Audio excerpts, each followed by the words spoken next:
यानंतर थेट जाऊयात उपमुख्यमंत्री एकनाथ शिंदे बोलतात।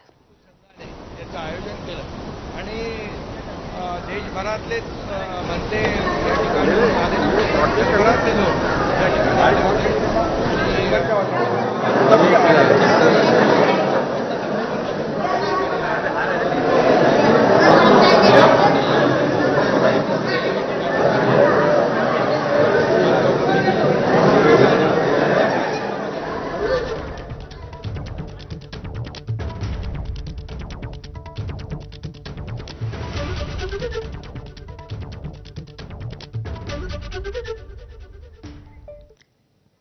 तर अशोक खरातच्या प्रकरणामध्ये मुख्यमंत्र्यांनी नेमकी काय प्रतिक्रिया दिली आपण ते देखील जाणून घेऊया।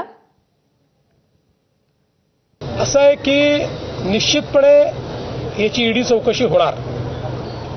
त्या संदर्भात ईडीने या गोष्टीचं संज्ञान घेतलेलं आहे। जी काही मला माहिती आहे त्या संदर्भात त्यांनीही याची कारवाई सुरू केलेली आहे।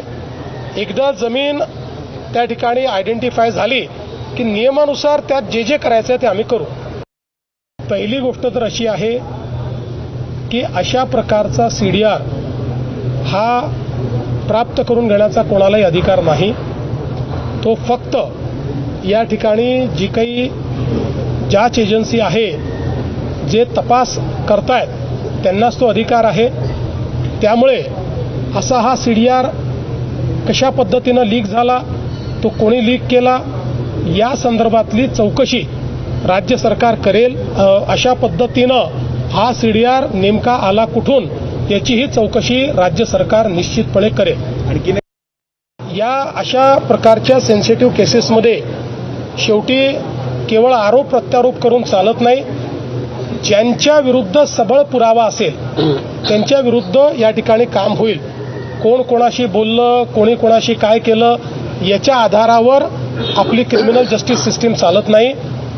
अशोक खरात यांनी केलेल्या ज्या काही ज्यांची घाणेरडी कामं आहेत याच्यामध्ये जर कोणी सम्मिलित असेल तर कोणालाही आम्ही सोडणार नाही आहे। त्यामुळे मला असं वाटतं की या संदर्भात अशा पद्धतीनं हा सीडीआर नेमका आला कुठून याचीही चौकशी राज्य सरकार निश्चितपणे करेल। दरम्यान सामाजिक कार्यकर्त्या अंजली दमानिया यांच्याकडे मोबाईलचा सीडीआर आलाच कसा याचं उत्तर अंजली दमानियांनी द्यावं अशी मागणी